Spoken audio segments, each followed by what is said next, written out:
योग्य माननीय अशोक गहलोत जी, माननीय भूपेश बघेल जी, हमारे संगठन महासचिव आदरणीय केसी वेणुगोपाल जी, हिंदुस्तान में राज्यसभा में विपक्ष के नेता आदरणीय खड़गे साहब, मंच पर विराजमान पूर्व मुख्यमंत्री गण, पार्टी के महासचिवगण, कांग्रेस कार्य समिति के सम्मानित सदस्यगण, मेरे सामने बैठे पार्टी के सम्मानित लोकसभा और राज्यसभा में सांसदगण, पार्टी के सम्मानित प्रदेश अध्यक्षगण, पार्टी के सम्मानित विधायकगण, अग्रिम संगठनों के सम्मानित प्रमुख, दिल्ली, राजस्थान और लगभग देश के हर कोने से आए सम्मानित नेतागण, हमारे कार्यकर्ता साथी, सबसे पहले तो भारतीय राष्ट्रीय कांग्रेस के इस मंदिर में, हमारे राष्ट्रीय कार्यालय में, मैं भारतीय राष्ट्रीय कांग्रेस की ओर से आप सबका अभिनंदन करता हूं, स्वागत करता हूं। साधुवाद भी आप सबको है। पिछले एक हफ्ते के संघर्ष ने, जो संघर्ष केवल दिल्ली में नहीं हुआ, जो संघर्ष हर प्रांतीय हेडक्वार्टर पर हुआ, जो संघर्ष देश के अलग अलग जिलों में हुआ, कांग्रेस के करोड़ों कार्यकर्ताओं ने, कांग्रेस के नेता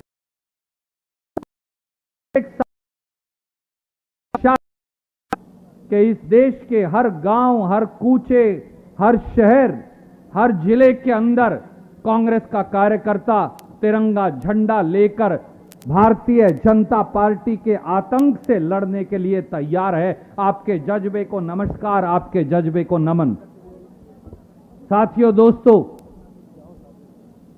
आज हमारे देश के ऊपर, हमारे देश के संविधान पर, हमारे देश के प्रजातंत्र पर, हमारे देश में स्वतंत्रता की आजादी पर आज चौतरफा हमला बोला गया, क्योंकि वो सारी ताकतें जो दिल्ली की सत्ता में विराजमान हैं, उन्होंने एक षड्यंत्र के तहत, उन्होंने एक सोची समझी बदनीयत के तहत एक हमला बोल रखा है। श्री राहुल गांधी नाम है निडरता का। भारतीय राष्ट्रीय कांग्रेस के कार्यकर्ता का नाम है बेखौफ आतंकी और निरंकुश सरकार से लड़ने का। पिछले एक हफ्ते ने यह साबित कर दिया, न केवल दिल्ली की सड़कों पर, बल्कि हर प्रांत के अंदर कांग्रेस के कार्यकर्ताओं ने, नेताओं ने लाठियां भी खाई, चोटें भी खाई, जेल भी गए। निरंकुश मोदी सरकार और भाजपाई पुलिस का आतंक भी सहा। आपके शरीर पर पड़ी हुई लाठियों के निशान, आपके साथ पुलिस के द्वारा की गई बदसलूकी।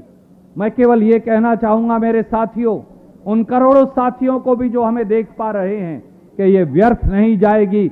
आपका संघर्ष रंग लाएगा और आपका तिरंगा एक बार फिर इस देश में स्वतंत्रता संग्राम का तिरंगा लाल किले पर फिर फहराएगा। बहुत सारे साथी आज भी जानना चाहते, नेशनल हेराल्ड है क्या? नेशनल हेराल्ड का ये पूरा वाकया है क्या? 1937 के अंदर, मैं थोड़े शब्दों में आपको कहूंगा, 1937 में पंडित जवाहरलाल नेहरू ने, आचार्य नरेंद्र देव जी ने, हमारे करोड़ों कार्यकर्ताओं ने एकत्रित किया। ये कांग्रेस का पैसा है।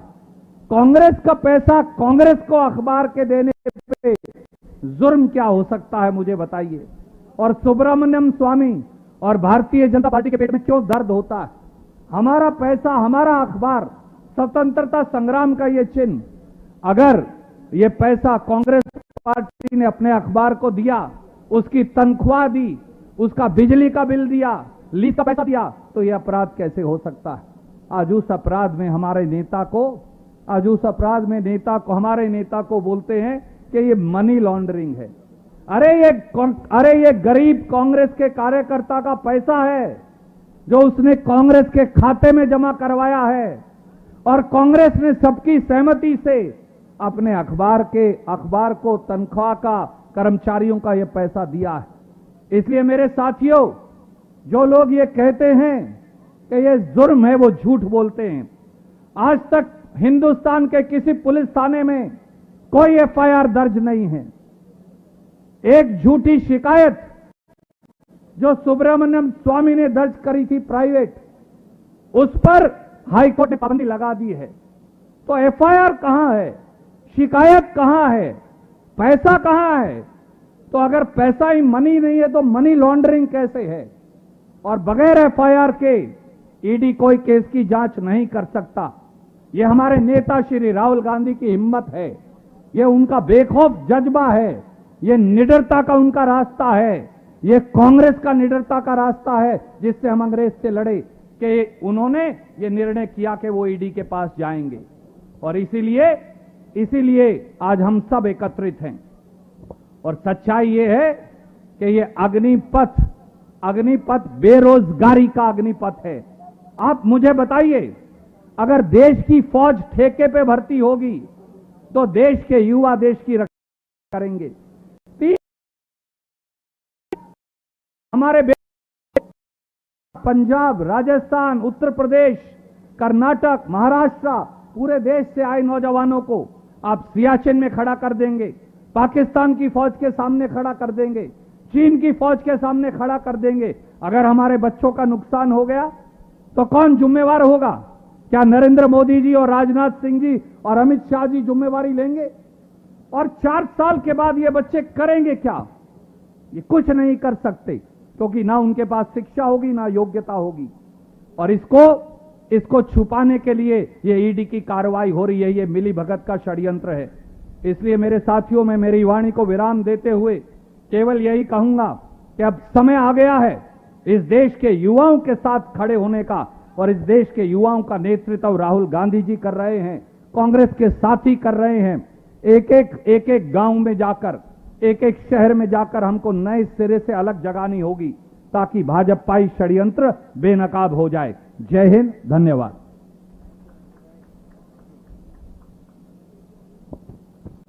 मैं आप सभी से एक विनती करता हूं, ये दोनों इश्यू पे, अग्निपथ और जो राजकीय द्वेष के साथ जो कुछ हो रहा है, उसके लिए पूरा डिटेल आप सभी विधायकों को, सभी एमपीज को ईमेल किया गया है। आज हम कोशिश करते हैं कि आपको हार्ड कॉपी यहां पे मिल जाए। मेरी गुजारिश है कि जाते वक्त ट्रेन में, प्लेन में एक बार नहीं 3-3 बार पढ़ लेना। हमारे कार्यकर्ताओं के बीच भी सच्चाई पहुंचनी चाहिए कि सच्चाई क्या है, वो आप जब जान के पहुंचाओगे, क्योंकि वरना तो झूठ बोले कौवा काटे, बहुत झूठ बोलने वाले बीजेपी में है।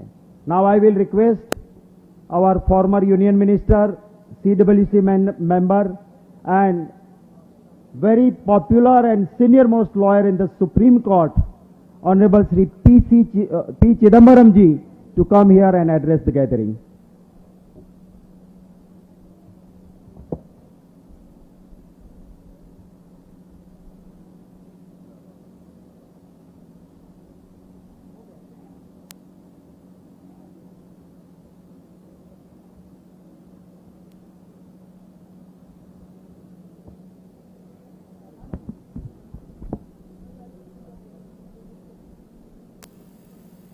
Good afternoon to all of you. Shri Mallikarjun Kharge, Leader of the Opposition, Shri K.C. Venugopal, General Secretary, Chief Ministers Ashok Gehlot ji and Bhupesh Baghel ji, other colleagues in the Congress Working Committee, MPs, MLAs, PCC Presidents, and other dear friends from all over India. I've been asked to speak to you very briefly, and I mean very briefly, on the facts of these two issues. Hard copies have been distributed to you, both in English and Hindi, I believe, and I think everyone should be fully familiar with the facts. Without the facts, there can be no argument, and therefore everybody should be fully familiar with the facts. Now, firstly, let me deal with the National Herald issue. The National Herald issue is a very simple issue. Randeep told you about the origins of the paper. Over the years, National Herald, owned by a company called Associated Journals Limited, AJL, ran into losses. When the company goes into losses, it will not have the money to pay wages, pay for the paper, pay for the printing, and therefore it borrowed money. AJL borrowed money from the Congress Party. Congress Party gave the loan because it was a paper started by Jawaharlal Nehru. There's nothing wrong in giving a loan or taking a loan. So far, the Modi government has not held that giving a loan is illegal and taking a loan is illegal. These loans accumulated to about 90 crore rupees. The loan was practically irrecoverable. So the Congress Party was advised that it should clean up its balance sheet. So what the Congress Party did was sold the loan to a new company called Young India. Now, Young India is not a commercial organization. Young India does no business. Young India is what we call a Section 25 company. Under the new Companies Act, it is called a Section 8 company. Section 25 company is like virtually a trust. You cannot take a salary. You cannot give a dividend. You cannot take 1 rupee out of a Section 25 company. In any event, Young India had no money to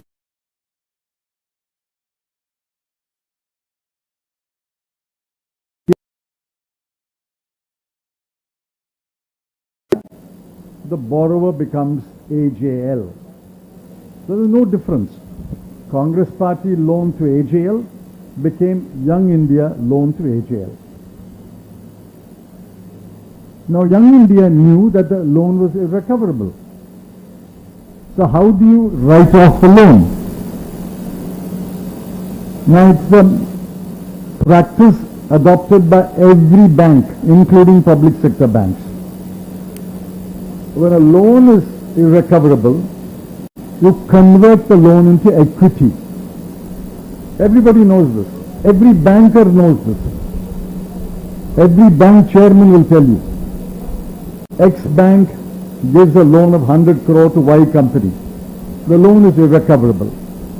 So what does X bank do? It says, all right, instead of 100 crore, give me 10% of your shares.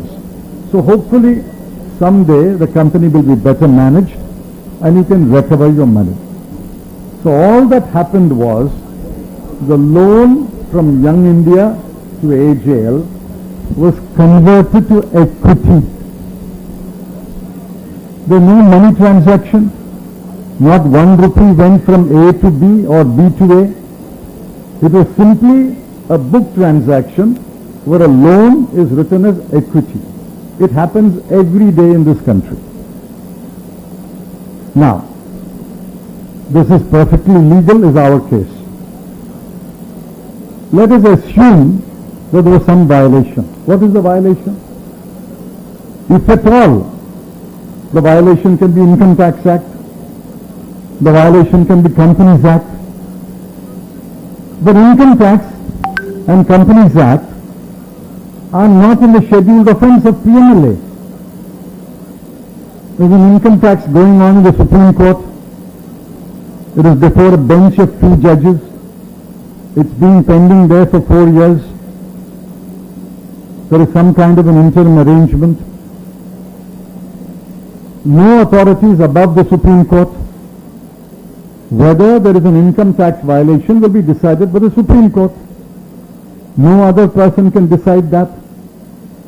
Now, when that case is going on in the Supreme Court, the ED launches a PMLA investigation. We are asking repeatedly 3 questions. Which is the scheduled offence in the schedule of the PMLA? There are only certain offences in the schedule of the PMLA. Which is the scheduled offence? Number 2, where is the FIR? Who has registered an FIR? State Police, CID, CBI, who has registered an FIR? Number 3, which police station has it been registered? Number 4, give us a copy of the FIR. Now there is no answer to these 4 questions. Which is the scheduled offence? Where is the FIR? Who has registered an FIR? Give us a copy of the FIR. There is no answer. If there is no FIR and there is no scheduled offence, we say that the PMLA cannot be applied and you cannot accuse anyone of money laundering. Money laundering requires money. Without money, how can you do money laundering? It is like saying, I snatched the purse of this lady from her bag. She has no bag, she has no purse. So how can there be purse snatching? Without money, there can never be money laundering. It's like saying you entered my house and unauthorizedly used my swimming pool. There is no swimming pool, there is no water. How can I enter your house and swim in that swimming pool? This is utter rubbish. So you must stand tall and say, answer our 4 questions. Which is the scheduled offence? Where is the FIR? Who has registered an FIR? And give us a copy of the FIR. This is pure political vendetta. The PMLA section 1, subsection 1 says it applies to the whole of India. But under the Modi government, you must read, it applies to the whole of India except to BJP ruled states. It applies to the whole of India except to BJP ministers, MPs and MLAs. What is this application of the law? Only to political opponents. So we must be absolutely clear in our mind. We have nothing to fear. We have done nothing wrong. Mr. Rahul Gandhi, Mrs. Sonia Gandhi has done nothing wrong. Nobody has done anything wrong. Any kind of investigation we are prepared to face. Now the second issue is agnipath. Now I'm writing on agnipath. I've spoken on agnipath. If you read on Sunday, you will find a detailed column on agnipath in English and in 10 other languages. Agnipath is again a very simple scheme. In fact, too simple. 46,000 soldiers will be recruited every year. They will be trained for 6 months, underline, 6 months. And they will be deployed for 3.5 years, 42 months. 6 months of training, 42 months of deployment, and at the end of the 48th month, 34,500, 75% of the soldiers will be asked to go home. No pension, no gratuity, no guaranteed job, no status of ex-serviceman, no medical benefits, just go home.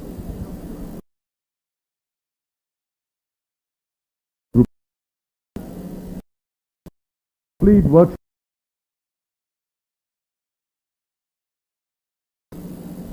20,000 a month for 48 months. Now he will be recruited between the age of 17 and 21. Let us assume he is recruited at 17. he'll be without a job and without a future at 21. If he's recruited at 21, he'll be without a job and without a future at 25. What is he supposed to do? He has studied up to 8th standard or 9th standard. He has got 11 lakhs cash in his hand, but no pension, no gratuity, no severance payment, no medical benefit, no ex-serviceman. What will he do? And where will you deploy this soldier? 6 months of training. Can you deploy him in the India-China border? Can you deploy him in the India-Pakistan border? Lieutenant General Arun Prakash has said, if you want to operate the BrahMos weapon system, the Pinaki weapon system, the Vajra weapon system, you require at least 4 to 5 years of training.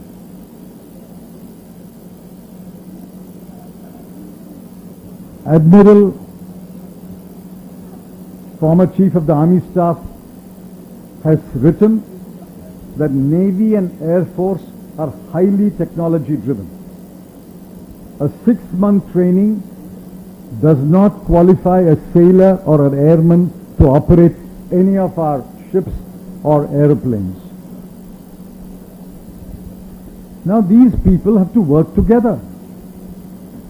And when they work together in the 2nd year, 3rd year, 4th year, everybody will know that out of 100 people working in a unit, 75 will lose their job. Now what kind of camaraderie will there be? What kind of unity will there be? What kind of cooperation will there be? The motto of the army is, of the Navy and Air Forces, he must be prepared to die for the country and for his comrades. I must be prepared to die not only for my country, but to protect my comrades. But if you know that out of 100 people, only 25 will remain and 75 will be unemployed, what kind of cooperation will there be? What kind of camaraderie will there be? And how do you teach these values of camaraderie, discipline, sacrifice, laying their lives down in 6 months? Even a police constable, ask your local SP, even a police constable will be trained for 1.5 years. An army soldier will be trained only for 6 months. This is complete rubbish. This scheme will spoil our army. This scheme will reduce the effectiveness and efficiency of the army, and therefore we are totally opposed to this agnipath scheme. We demand that the agnipath scheme should be rolled back. There should be consultation. There should be discussion in the Parliamentary Standing Committee.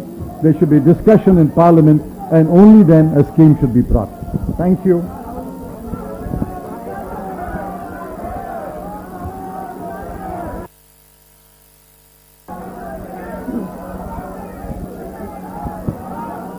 हम एक साथ बोलेंगे, राहुल गांधी जी, राहुल गांधी।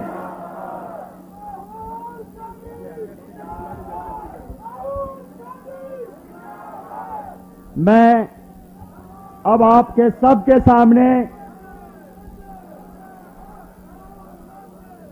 जो हमारे बीच पूरा वक्त देके लड़ाए 2 chief minister हमारे लड़ रहे थे, उन्हीं में से एक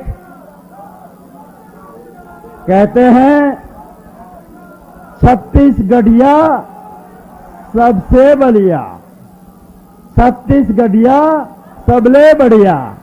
मैं भूपेश बघेल जी को विनती करता हूं कि आइए और हमें संबोधित करें।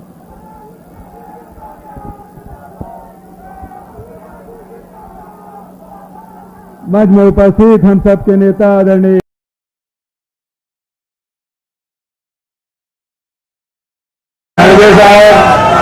अधीर रंजन चौधरी जी, वेणुगोपाल जी, प्रियंका गांधी जी, पी चिदम्बरम जी, अशोक गहलोत जी और सभी पूर्व मुख्यमंत्रीगण, PWC के सभी सदस्यगण, हमारे सभी सांसदगण, सभी प्रदेशों से आए विधायकगण और सभी हमारे प्रदेश अध्यक्ष, एलपी लीडर और सभी फ्रंटल ऑर्गेनाइजेशन के सब साथीगण,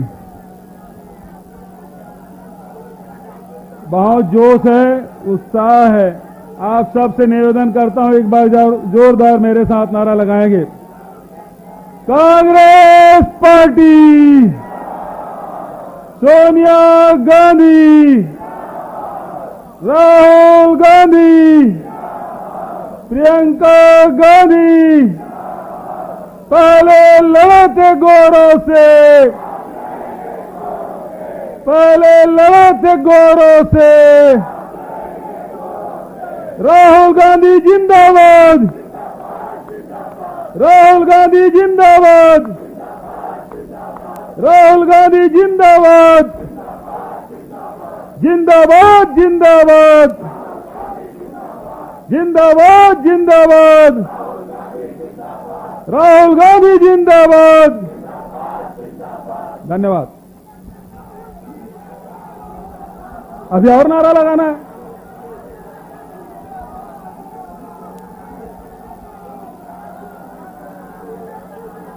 आदरणीय साथियों, अभी सुरजेवाला जी और पी चिदम्बरम साहब ने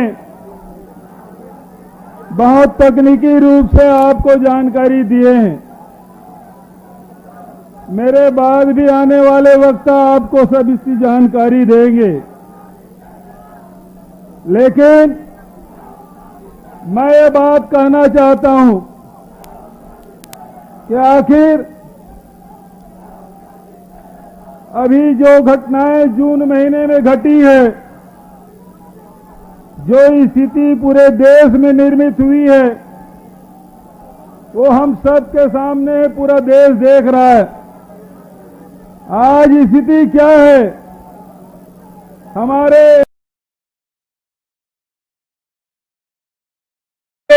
CWC के मेंबर, पार्टी के कार्यकर्ता, हम अपने अखिल भारतीय कांग्रेस कमेटी के दफ्तर नहीं आ सकते। आज सब यहां आए तो कितना संघर्ष करना पड़ा। 5-5 बैरिकेडिंग आप पार करके आए, पुलिस को आई कार्ड दिखाए, और ये आज अकेले पहले दिन नहीं हो रहा है।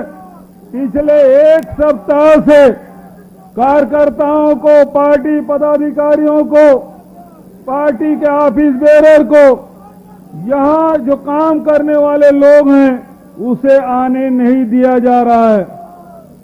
आखिर केंद्र की सरकार, कांग्रेस इतनी डरी हुई क्यों है? इतना डर क्यों है कि कांग्रेस अपने कार्यालय में न जा सके, उसे रोका जा रहा है? दूसरी बात, आखिर थोड़ा शांत रहो यार, अभी और लड़ाई है, जोश बाकी रखो, जोश बाकी रखो, अभी और लड़ाई है, मौका बहुत मिलेगा, अभी बहुत मौका मिलेगा लड़ने का, अभी कुछ जोश बचा के रखो।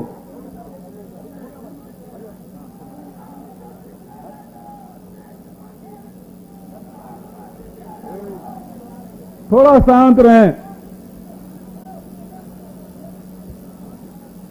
आखिर तकनीकी कारणों के बारे में चिदम्बरम साहब ने बहुत सी जानकारी दी। National Herald AGL Young India के बारे में जानकारी हमारे सुरजेवाला जी ने दिया। कल भी मनु सिंघवी जी ने, अजय माकन जी ने, सबने अपनी बात रखी। प्रेस में लगातार हमारे सब वरिष्ठ नेतागण मीडिया के माध्यम से पूरे देश को जानकारी दे रहे हैं। आखिर असंवैधानिक तरीके से राहुल जी को क्यों बुलाया गया? उनको केवल खतरा, भारतीय जनता पार्टी को केवल यदि खतरा है तो कांग्रेस पार्टी से है, और कांग्रेस के नेता राहुल गांधी से है। क्योंकि राहुल गांधी जी हैं जो किसानों की लड़ाई लड़ते हैं, राहुल गांधी जी हैं जो नौजवानों की लड़ाई लड़ते हैं, राहुल गांधी जी हैं दलितों की लड़ाई लड़ते हैं।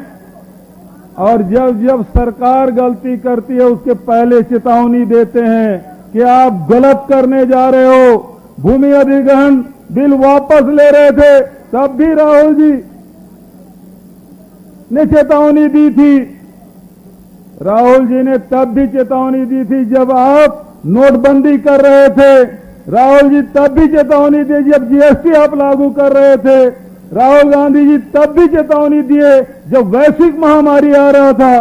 राहुल गांधी जी तब भी चेतावनी दिए थे जब आप लॉकडाउन लगाए। और राहुल गांधी जी तब भी चेतावनी दिए जब अभी जवानों के साथ, उनके भविष्य के साथ खिलवाड़ कर रहे हैं। इस आवाज को दबाना चाहते हैं और देश के गरीबों, किसानों, मजदूरों के साथ राहुल गांधी लड़ाई लड़ रहे हैं, तो उनको दबाने की कोशिश कर रहे हैं। और जो राहुल गांधी जी को साथ दे रहे हैं, उन नेताओं और कार्यकर्ताओं को लाठी से पीटा जा रहा है, उसे अपमानित किया जा रहा है, बसों में ठूस के दूर थानों में ले जा रहे हैं जहां पानी नहीं, नाश्ता नहीं, खाना नहीं, कोई एफआईआर नहीं।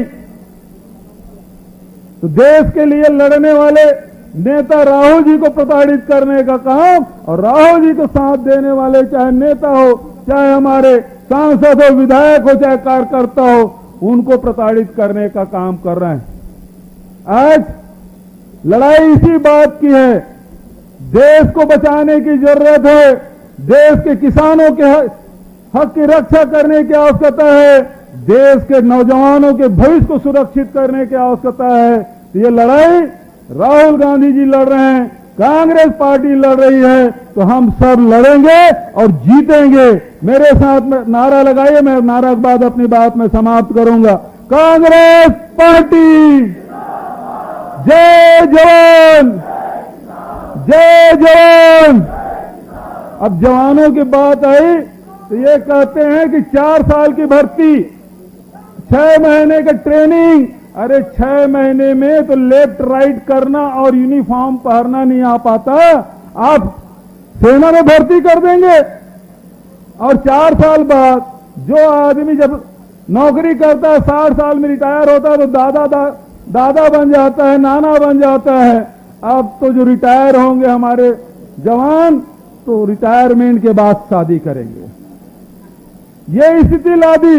कहते हैं कि भाजपा के कार्यालय में चपरासी की नौकरी देंगे। खट्टर जी कहते हैं वहां से निकलने के बाद आपको नौकरी देंगे, इसकी गारंटी। देश में सबसे ज्यादा बेरोजगारी कहीं है तो हरियाणा में है, 24% से ज्यादा। और वो कहते हैं कि अब आप पूरी वहां से सेना से रिटायर होइए, आपकी नौकरी पक्की। इसका मतलब क्या है? सेना में आरक्षण नहीं, और उसके बाद आप भर्ती कर देंगे, तो मतलब खट्टर जी पूरा हरियाणा में आरक्षण समाप्त करना चाहते हैं। तो भारतीय जनता पार्टी लगातार दलितों के, आदिवासियों के हक, पिछड़ों के हक मारते रहे हैं, और एक नया शिगुफा इन्होंने छेड़ा है। तो आरक्षण भी खत्म करने वाले हैं, नौकरी भी खत्म करने वाले हैं। तो मैं आप सबसे यही कहना चाहता हूं, इस बात को, नेशनल हेराल्ड के मुद्दे को जन जन तक पहुंचाने की जरूरत है। और नौजवानों के साथ जहां सेना में भर्ती 3 साल से बंद है, रेलवे में भर्ती बंद है, सारे सार्वजनिक उपक्रम में वो बेचे जा रहे हैं, अब नौकरियां भी नहीं है। तो ये स्थिति बन रही है। तो पूरे देश के नौजवान और किसानों को साथ लेकर लड़ने की आवश्यकता है। मैं इन्हीं शब्दों के साथ आप सब 24 घंटे के शॉर्ट नोटिस में पूरे देश भर के विधायक यहां उपस्थित हुए हैं। मैं सबका स्वागत और अभिनंदन करते हुए राहुल जी से केवल इतना कहना चाहता हूं, छत्तीसगढ़ की कांग्रेस पार्टी और छत्तीसगढ़ की जनता आपके साथ खड़ी है। आप आगे बढ़ें, हम हर लड़ाई लड़ेंगे और जीतेंगे। इन्हीं शब्दों के साथ अपनी बात समाप्त करते हुए अपनी वाणी को विराम देता हूं। धन्यवाद। जय हिंद। अब मेरे साथ आप बोलिए सभी, राहुल गांधी, राहुल राहुल गांधी। अब मैं बुलाऊंगा, ना सुरक्षा है ना पेंशन है, अग्निपथ तो एक पेंशन है। ना सुरक्षा है ना पेंशन है, अग्निपथ तो एक, ना सुरक्षा है ना पेंशन है, अग्निपथ तो एक। मेरी आप सबसे गुजारिश है कि जब भी स्पीकर यहां से बोल रहे हैं, अरे भैया सुनो, बहन सुनिए, आप सुनिए, बैठिए। देखो, हमें स्पीकर की बात भी सुनना है। भैया अब येलो टी शर्ट रुक जाओ। हमें जो स्पीकर कहते हैं, दिल और दिमाग, भैया आप नहीं सुन रहे, आपका दिल और दिमाग रख के जो भी वक्ता बोल रहे हैं उनकी बात दिल और दिमाग में रख के लोगों के बीच आपको जाना है। आप हमारे सबसे बड़े प्रवक्ता हो, आप हमारे स्पोक्स पर्सन हो। अगर आप स्लोगन में लगे रहोगे तो असली बात नहीं आएगी तो क्या होगा? बीच बीच में स्लोगन शाउटिंग, जितनी ताकत है उससे आपको मैं करवाऊंगा, बाद में करेंगे, पर स्पीकर जब बोलते हैं उनकी बातों को जरूर हमें सुनना है। मैं जो विधायक और एमपीज आए हैं उनसे विनती करता हूं कि जिन्होंने प्रेसिडेंट इलेक्शन के लिए साइन नहीं किया है फॉर्म में, हमारा प्रेस रूम है, वहां सांसद अमी याजनिक जी और सांसद नासिर हुसैन जी इस प्रोग्राम के बाद बैठेंगे, अपनी सिग्नेचर करके जाना है। अब हमारे राज्यसभा में कांग्रेस पार्टी के नेता, राज्यसभा के लीडर ऑफ ऑपोजिशन, हमारे वरिष्ठ नेता श्री खड़गे जी से मैं विनती करता हूं कि आइए खड़गे जी और अपनी बात रखिए। बीच में स्लोगन नहीं, एक बार करवा दे, राहुल गांधी जिंदाबाद, राहुल गांधी। अब नो स्लोगन शाउटिंग, हाँ सुनेंगे इनको।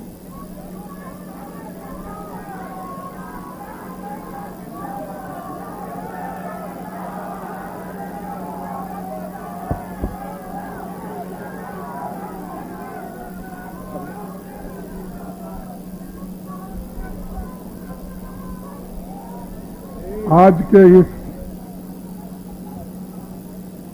समारंभ में इस मंच पर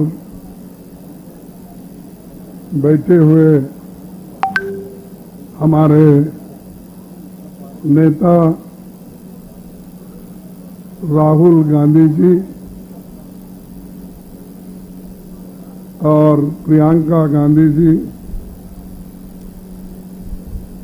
ऑर्गेनाइजेशन के सेक्रेटरी श्री वेणुगोपाल जी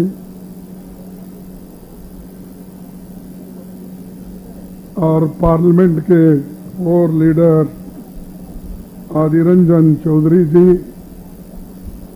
अभी बड़े जोश के साथ आपके सामने अपनी बात को रखे। छत्तीसगढ़ के सीएम जो लगातार यहाँ अपना कैंप डाले हैं और बहुत कोशिश ये कर रहे हैं कि सबको इकट्ठा करके लड़ने का, बघेल साहब और इस मंच पे बैठे हुए सभी वर्किंग कमेटी के सदस्य, जनरल सेक्रेटरी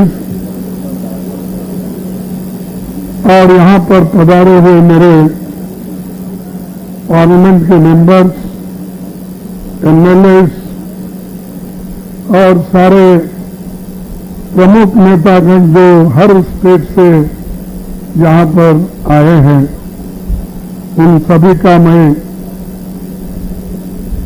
को मैं नमस्कार करता हूं, क्योंकि आप पांडिचेरी से लेकर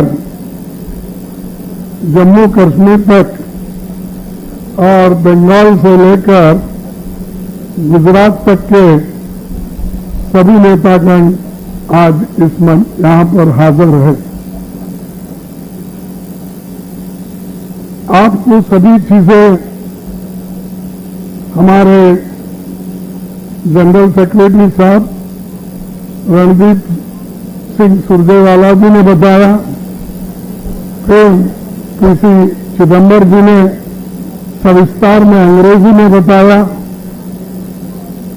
तो मैं ज्यादा वक्त आपका न लेते हुए, क्योंकि हम सब प्रतीक्षा कर रहे हैं राहुल गांधी जी क्या बोलेंगे, और उनके भाषण के लिए ही आप लोग बड़े आतुरता के साथ बैठे हैं। इसीलिए आपके बीच और उनके बीच मैं ज्यादा वक्त खड़ा नहीं होना चाहता हूं। लेकिन एक बात जरूर कहूंगा कि मोदी जी आज जो सबको डराने की कोशिश कर रहे हैं, और खासकर हमारे नेता राहुल गांधी जी, सोनिया गांधी जी, इनको डराने के लिए उन्होंने ईडी का इस्तेमाल कर रहे हैं, और ये दिखाने के लिए कि कांग्रेस पार्टी कमजोर होगी। राहुल गांधी कभी कमजोर होने वाले नहीं हैं, वो लड़ने वाले हैं, और वो हमको पहले ही कहे थे, उनको याद है नहीं मुझे मालूम, एक बार जब किसानों का आंदोलन चल रहा था, उस वक्त उन्होंने एक बात कही थी, डरो मत। ऐसे चीजें तो आएंगे और हमको लड़ना है। अगर आप डर गए तो फिर फंस हो जाओगे। तो डरना नहीं, हमको लड़ना है। हम उसूलों के लिए लड़ रहे हैं। आज श्री राहुल गांधी जी एक व्यक्ति है, उनके लिए नहीं लड़ रहे हम। उन्होंने जो उसूल अपनाया है और जो न्यूज़पेपर, नेशनल हेराल्ड, नवजीवन, कौमी आवाज, इसको जिंदा रखने के लिए और पंडित जवाहरलाल नेहरू जी के विचार को और कांग्रेस के विचारधारा को गांधी के मार्ग पर चलने के लिए जो अस्त्र हमारे पास है, उस अस्त्र की हिफाजत के लिए वो लड़ रहे हैं। इसीलिए अपना फर्ज होता है अपने संस्था को बचाने का, और इस संस्था को बचाने के लिए हमारा कार्यकर्ता दिल्ली से गली तक लड़ रहा है। तो इसलिए दोस्तों, मैं मोदी जी को एक कहना चाहता हूं, खूब करो मोदी जी हमें मिट्टी में दबाने की, खूब कोशिश करो मोदी जी हमको मिट्टी में दबाने की, लेकिन हम बार बार उगते रहेंगे, क्योंकि हम बीज हैं। अगर आप बीज को बार बार मिट्टी में दबा देंगे, वो उगता ही रहेगा, वो खत्म होने वाला नहीं है। तो वैसा हम राहुल गांधी जी को डराने से, सोनिया गांधी जी को बुलाने से कांग्रेस पार्टी का और हमारे नेता लोग कभी डरने वाले नहीं। और आपके पीछे इतनी बड़ी फौज खड़ी हुई है, रात दिन यहां पर बैठे हैं। मैं उन सबको सैल्यूट करता हूं, जितने एमपीज हैं, जितने एमएलएज हैं, जितने वर्कर्स हैं, जितने महिला वर्कर्स हैं, जितने हमारे युवा वर्कर्स हैं, सभी ने लड़ा। कईयों पुलिस स्टेशन में गए, 50-50 किलोमीटर दूर दूर गए, उनको वहां पर रखा गया, कई जगह तो मारा गया, आप देखे हैं। फिर भी हमारे लोग लड़ने के लिए तैयार है, आपके साथ खड़े हुए हैं। हम सब इस पार्टी के साथ खड़े हुए और आपके साथ खड़े हुए, इसलिए हम डरने वाले नहीं हैं। और दूसरी बात, ईडी मुझे भी थोड़ा मालूम हो गया है, क्योंकि मैं भी 1-2 बार गया था इसी संदर्भ में। वो पूछते हैं कुछ ना कुछ, और घंटों से पूछते हैं, उसमें कुछ नहीं रहता। एक ही प्रश्न को 10 बार पूछेंगे, फिर वहीं आएंगे, फिर दूसरे लफ्जों में कहेंगे, दूसरे शब्दों में कहेंगे, वो घुमाते ही रहेंगे। तो राहुल गांधी जी को 7 घंटे उन्होंने वहां पर बिठाया। भाई 7 घंटे का कौन से ऐसे प्रश्न है? अगर आप 5 प्रश्न भी पूछेंगे 1 घंटे में खत्म होगा। अगर आप 10 भी पूछेंगे 2 घंटे में खत्म होगा। लेकिन वो 5 और 10 प्रश्न को पूछने के लिए अगर आप उनको 5-6 दिन बार बार बुला के अगर उनको दबाने की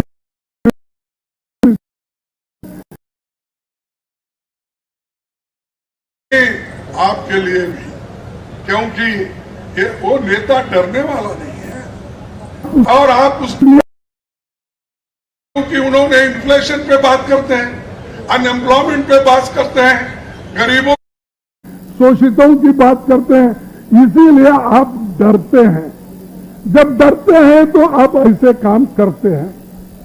तो मुझे यही कहना है भाइयों, हम सब मिलके एक होकर जो लड़ रहे हैं इसको आगे बढ़ाना है। और जो अग्निपथ का जो समस्या आज उन्होंने खड़ा किया है, तो मैं मोदी जी को एक ही बात कहूंगा, भाई 26 लाख वैकेंसीज सरकारी नौकरी खाली पड़े हैं, आप क्यों नहीं भर्ती कर रहे हैं? क्योंकि उसमें रिजर्वेशन मिलेगा, बैकवर्ड को मिलेगा, शेड्यूल्ड कास्ट को मिलेगा, अपर कास्ट को 10% मिलेगा, इसीलिए आप नहीं करना चाहते हैं। और यहां बोल रहे 46,000 हम ये जो अग्निवीर बनाएंगे, अग्निपथ में रिक्रूट करेंगे। तो इसीलिए भाइयों, ये जो उनकी कोशिश हो रही है, इसलिए हम बाहर भी लड़ेंगे, अंदर भी लड़ेंगे, और पार्लियामेंट के अंदर भी हम ये बात उठाएंगे, वहां भी जोर शोर से लड़ेंगे। इतना कहते हुए मैं ज्यादा वक्त आपका नहीं लेता, क्योंकि अभी बहुत से वक्ता बोलने वाले हैं। खास करके राहुल गांधी जी आपके सामने बात करेंगे, प्रियंका गांधी जी पे बात करेंगे, उनकी बात को आप सुनेंगे।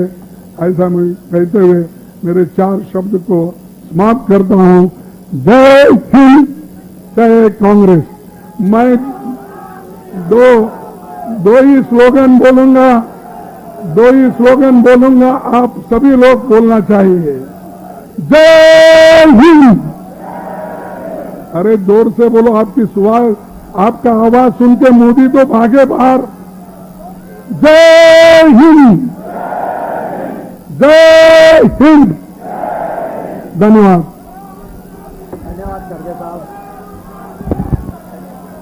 बोलिए, मेरे साथ बोलिए, राहुल गांधी, राहुल गांधी।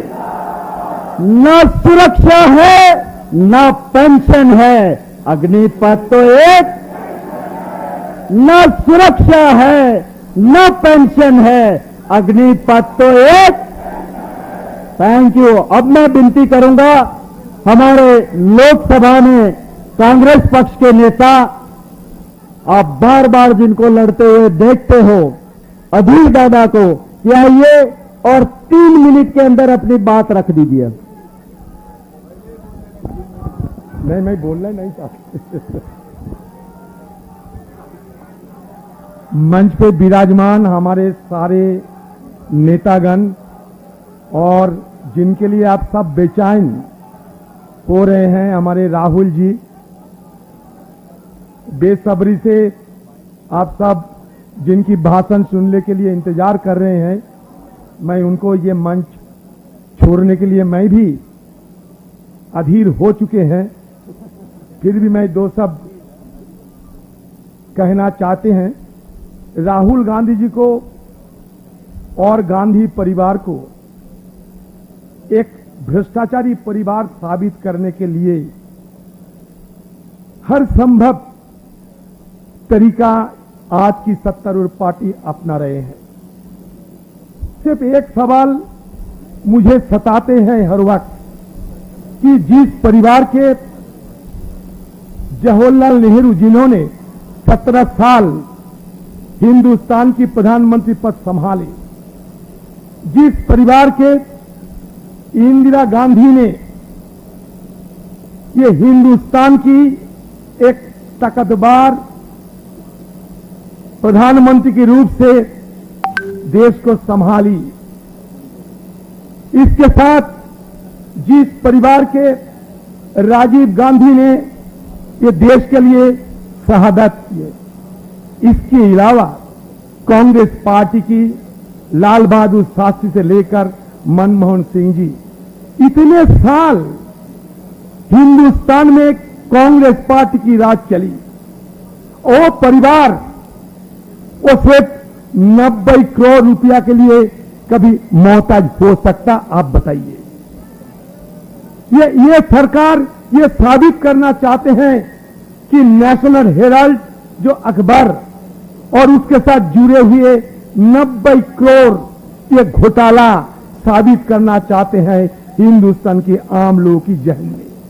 लेकिन जब हम ये सोचेंगे कि जिस परिवार हमारे देश के लिए शहादत देने में हर वक्त सामने आ चुके और बलिदान दिए हैं, इंदिरा गांधी से लेकर राजीव गांधी जी, जिस परिवार के हमारे नेत्री सोनिया गांधी जी, जिनको प्रधानमंत्री पद देने के लिए जब सारे देश की कांग्रेस पार्टी गुहार लगा रहे थे, बेचैन थे, उस समय भी उन्होंने नकारा।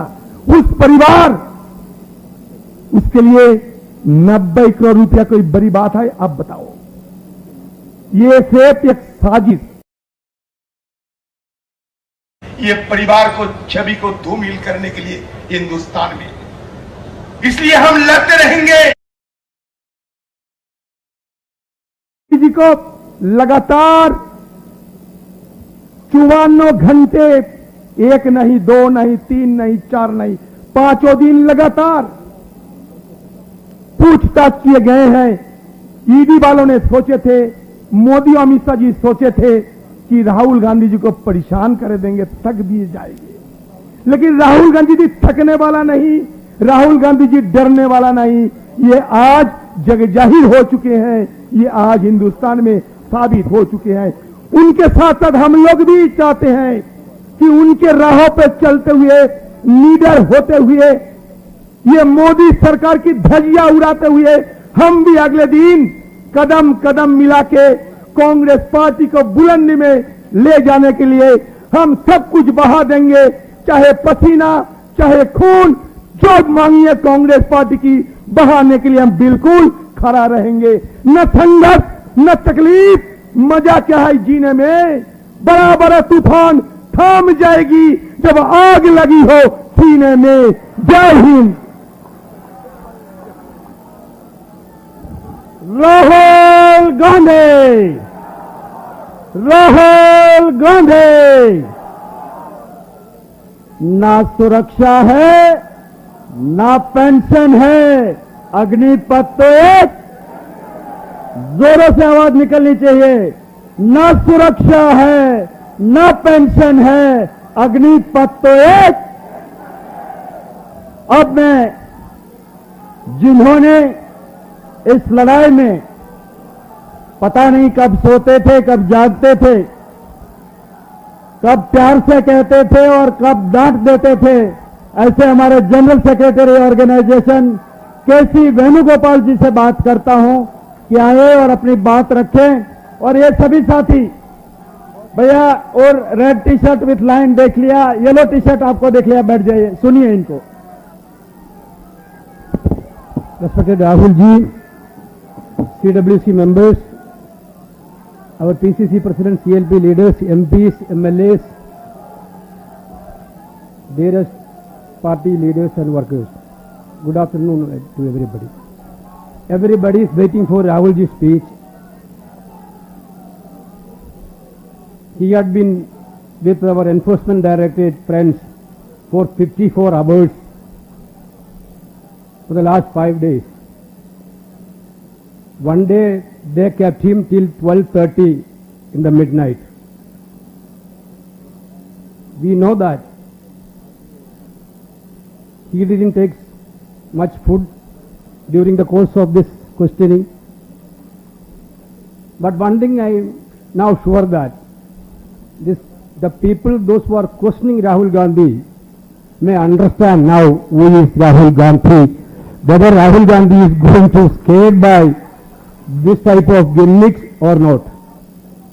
Rahul Gandhi is the grandson of great Indiraji.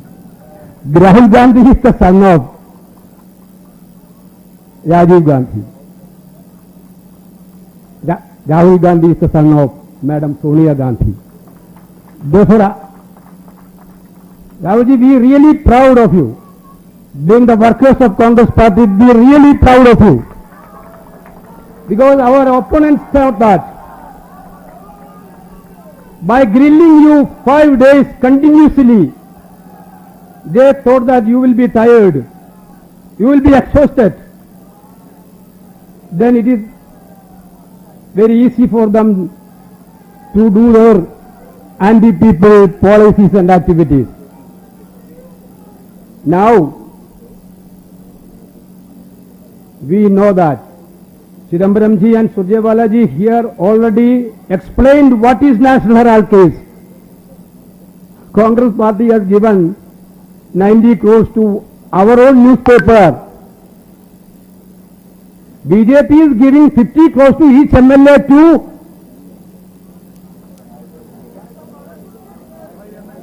but for the votes, bribing them. They are giving 50 crores to MLA. Today also Maharashtra, there is a discussion. They are offering 50 crores, 25 crores. They are making this Enforcement Directorate department as an election department of BJP. Only one thing in these things I have to tell. I am really proud of our workers. From the day on 13th onwards, our workers are in the field. Our young warriors fight like anything for the leader and for the truth of this country. Lot many MPs are assaulted very badly. 2-3 women MPs manhandled very badly. One of our MPs is still in treatment. Not only that, police in the history, first in the history, is entering of All India Congress Committee. Actually, we are very much behind. We are not against any officer of Delhi police. We know that they are good officers. I am not telling everybody is in good officers, but most of them are good officers. They are acting for their masters. That we know that. But how can they dare to enter into the party office, that too Indian National Congress office, the party which brought freedom for this country? They were very, very shameful. I am not taking much of the time. Only one thing. Now, Rahul ji told us, Madam Sonia ji told us, our prime motive is to concentrate on issues relating to the youth of the country. Agnipath. Madam very categorically told, concentrate on that. Congress President clearly have given direction. We have done a good demonstration in Jantar Mantar 3 days before with the CWC members and MPs. Our MPs marched to Rashtrapati Bhavan. Our leaders given a memorandum to the Rashtrapati to withdraw the scheme. Second stage, AICC has decided to hold the demonstration all over the country on 27th of this month. In each assembly constituency, from 10 a.m. to 1 p.m., a massive, I am again stressing, massive Satyagrah should be conducted, asking for the withdrawal of this scheme. Wherever our MLA is there, it is their duty to organize the people and to lead the agitation there in this constituency. Wherever MLA is not there, MLCs are there, MPs are there, other senior leaders are there. Pradesh Congress Committee President should entrust people, those who are capable to do these things. Therefore, I am again repeating, our frontal organization, Youth Congress and NSUI, I think, and Mahila Congress, they will take up this issue in a greater manner in coming days. Therefore, we are not going to leave this government to implement this scheme. We will fight against this scheme because this is anti-youth. I think our leader will tell about that things. Once again, on behalf of All India Congress Committee, I am sincerely thanking all of you, especially the MLAs come within a short notice, and our warriors, those who are fighting in the street for the truth. Thank you very much. Jai Hind. मैं आ गया हूं slogan shouting करवाने। राहुल गांधी, राहुल गांधी, न सुरक्षा है न pension है, अग्निपथ तो न सुरक्षा है न पेंशन है, अग्निपथ तो। सुनिए सुनिए सुनिए भैया, उधर उधर भैया, मेरी तरह दाढ़ी वाले, रुक जाओ रुक जाओ रुक जाओ। हम लोग अब राहुल गांधी जी को सुनना चाहते हैं ना? तो हम उनको दिल से सुनेंगे। उसके बाद, बोलने के बाद स्लोगन शाउटिंग का टाइम और दिया जाएगा। पर इस वक्त पे मैं विनती करता हूं राहुल गांधी जी को, आइए और आपको संबोधित करें।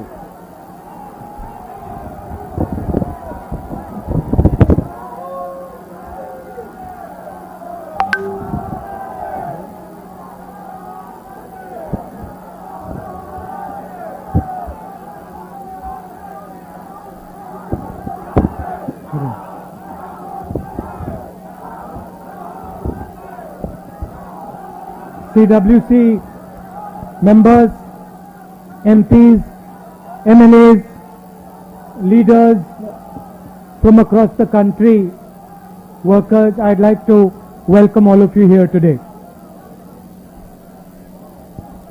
नमस्कार, कैसे हैं आप? ठीक है?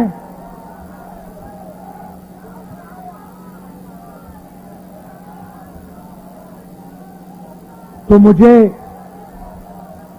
मुझे कुछ दिन पहले ईडी ऑफिस में बुलाया गया। अच्छा भैया शांत हो जाए। कुछ दिन पहले मुझे ईडी ऑफिस में बुलाया गया। छोटा सा कमरा था, 12 फुट बाय 12 फुट मान लो। बीच में मेज थी, कंप्यूटर था, 3 ईडी के ऑफिसर बैठे थे, एक बाहर खड़ा था और मैं उनके साथ कमरे में बैठा।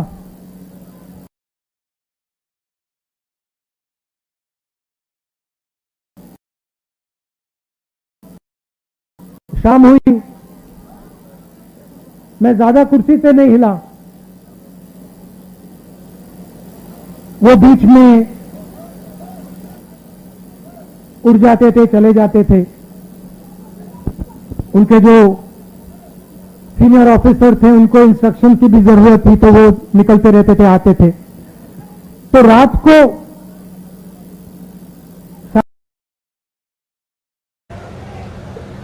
राहुल जी, एक बात आप हमें बताइए, आप यहां बैठे हैं, आप कुर्सी से उठते नहीं हैं, आप सीधे बैठे रहते हैं और 11 घंटे हो रहे हैं, 11:30 घंटे हो रहे हैं,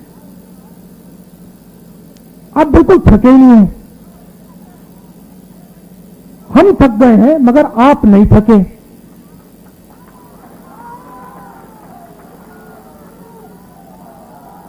ये उन्होंने पूछा, आपका सीक्रेट क्या है?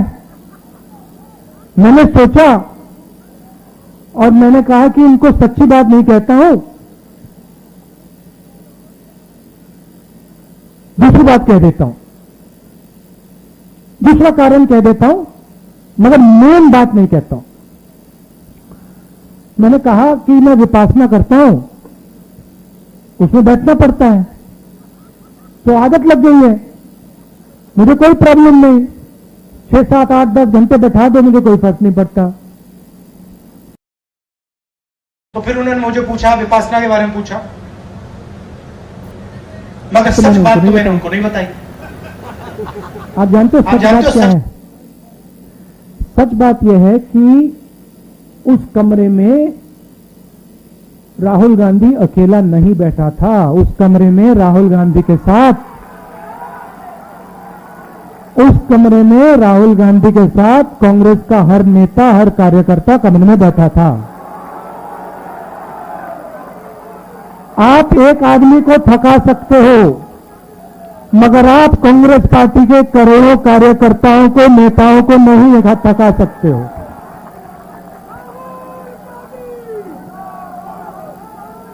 और सिर्फ कांग्रेस पार्टी के नेता, कार्यकर्ता उस कमरे में नहीं थे। उस कमरे में इस सरकार के खिलाफ जो भी बिना डरे लड़ता है, वो बैठा था। ठीक है, उन व्यक्तियों को स्पेशल इन्विटेशन ईडी ने नहीं दिया, मगर उस कमरे के अंदर जो भी हिंदुस्तान के लोकतंत्र के लिए लड़ रहे हैं, वो सब के सब मेरे साथ बैठे हुए थे। तो थकूंगा कैसे? अच्छा, फिर 3, 4, 5 दिन हुए, आखिरी दिन कहते हैं, राहुल जी आपने इतनी पेशेंटली सवाल के जवाब दिए, हर सवाल को आपने सुना, आपने जवाब दिया, फिर आपने चेक किया, तो इतनी पेशेंस आप में से आपको कहां से मिल गई? मैंने कहा भैया ये तो मैं आपको नहीं बता सकता। वो पहले आपने थकान की बात पूछी, मैंने विपासना बोल दिया, मैं पेशेंस का नहीं कह सकता आपको। आप जानते हो पेशेंस कहां से आई? कह देना था, कांग्रेस पार्टी में 2004 से काम कर रहा हूं। पेशेंस नहीं आएगी तो क्या आएगी?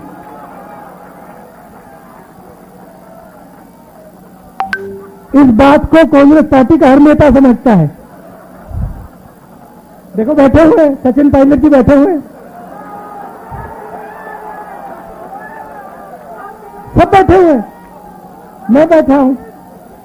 तो ये जो हमारी पार्टी है, संगठन है, सिद्धरमैया जी बैठे हुए,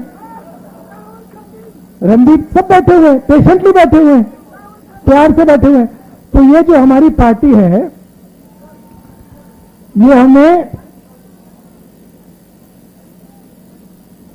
थकने नहीं देती है, और ये हमें रोज पेशेंस सिखाती है, और इसी से हमें स्ट्रेंथ आती है, इसी से हम लड़ते हैं। उधर पेशेंस की कोई जरूरत नहीं, उधर बस हाथ जोड़ दो, मत्था टेक दो, सच्चाई मत बोलो, काम हो जाएगा। तो सबसे पहले मैं आपका धन्यवाद करना चाहता हूं कि आपको लगा होगा कि राहुल गांधी 5 दिन 3, 4 ईडी ऑफिसरों के साथ अकेला बैठा है। आप गलतफहमी में हो, आप सब मेरे साथ ईडी ऑफिस में बैठे हुए थे, और आपने अपनी शक्ति मुझे दी, इसीलिए ईडी शीडी कुछ नहीं, कुछ फर्क नहीं पड़ता। और मैं आपको बताऊं, वेणुगोपाल जी ने कहा, मैं आपको बता रहा हूं, जो ऑफिसर्स थे जिन्होंने मुझे इंटरोगेट किया, उनको भी यह बात समझ आ गई कि कांग्रेस पार्टी के नेता को डराया नहीं जा सकता है, कांग्रेस पार्टी के नेता को दबाया नहीं जा सकता है, धमकाया नहीं जा सकता है, क्योंकि कांग्रेस पार्टी सच्चाई के लिए लड़ती है। सच्चाई में पेशेंस की कोई कमी नहीं होती, सच्चाई कभी थकती नहीं है। झूठ जरूर थक जाएगा, मगर सच्चाई कभी नहीं थकती, सच्चाई में पेशेंस की कोई कमी नहीं हो सकती। तो मैं आपको दिल से धन्यवाद करना चाहता हूं। मगर मेरा जो मामला है, ये छोटा सा मामला है, मैं आपको बताऊं तो ये जरूरी भी नहीं है। आज सबसे जरूरी बात हिंदुस्तान में रोजगार की है।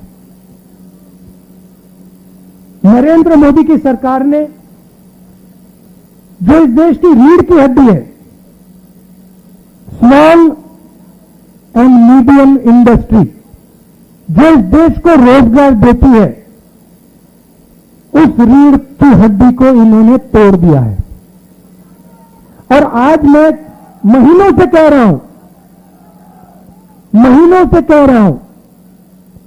और जो हमारे युवा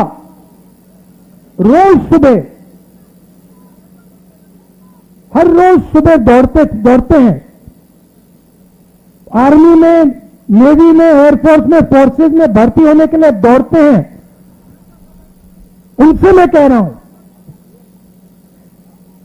कि हिंदुस्तान के प्रधानमंत्री ने इस देश की रीढ़ की हड्डी को तोड़ दिया है और ये देश अपने युवाओं को अब रोजगार नहीं दे पाएगा।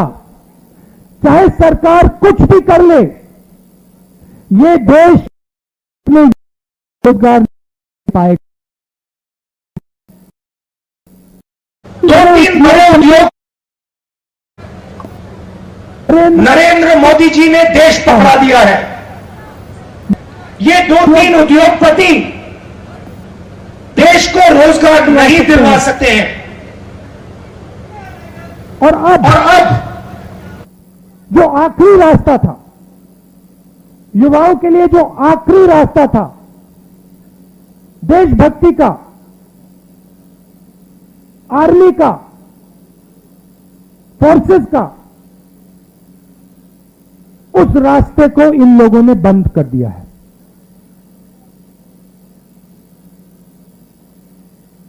वन रैंक वन पेंशन की बात करते थे, अब नो रैंक नो पेंशन।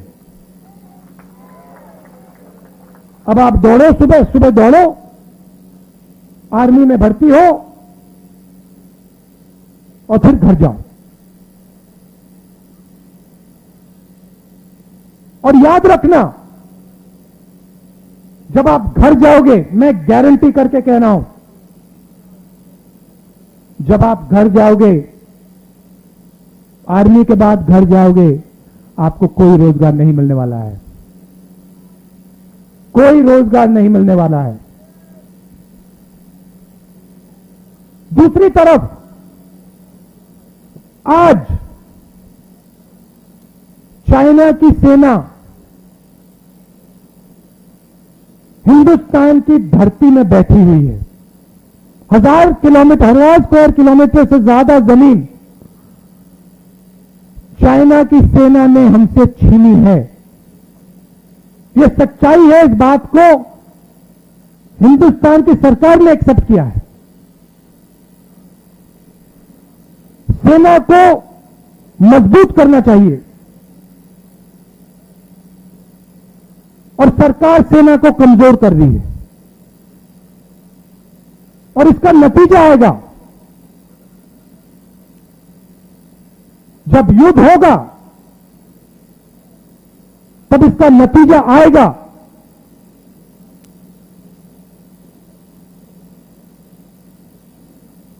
और मैं याद रखिए जो बात बोल रहा हूं, जब युद्ध आएगा, हमारी जो आर्मी है उसको कमजोर कर रहे हैं ये लोग। देश का नुकसान होगा और ये लोग अपने आप को नेशनलिस्ट कहते हैं। तो ईडी का मामला छोटा सा मामला, उसको छोड़िए।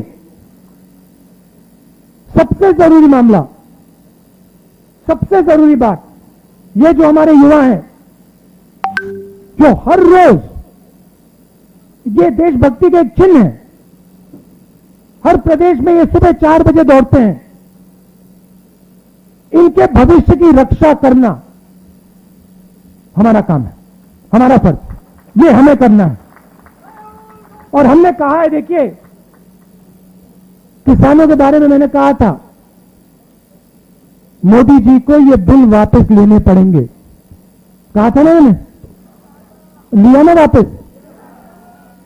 अब कांग्रेस पार्टी कह रही है नरेंद्र मोदी जी को ये जो नया अग्निपथ का स्कीम है इसको वापस लेना पड़ेगा।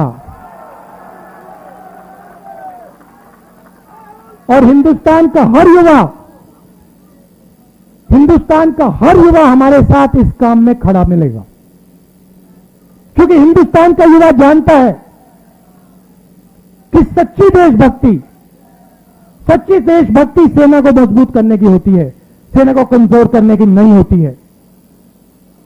आपने मुझे इतनी शक्ति दी, मैंने बोला आपको कि पिछले 5 दिन आप सब मेरे साथ ईडी में बैठे थे, सबके सब, हर एक कार्यकर्ता, हर एक नेता, सबके साथ आप मेरे साथ बैठे हुए थे। आपने मेरी मदद की, आपने मुझे अपना प्यार दिया, इसके लिए मैं आपको दिल से धन्यवाद करना चाहता हूं। और एक साथ मिलकर ये जो नया धोखा किया है नरेंद्र मोदी जी ने सेना के साथ, देश के साथ, इसको हम रद्द करवाएंगे। आप सबका फिर से बहुत बहुत धन्यवाद।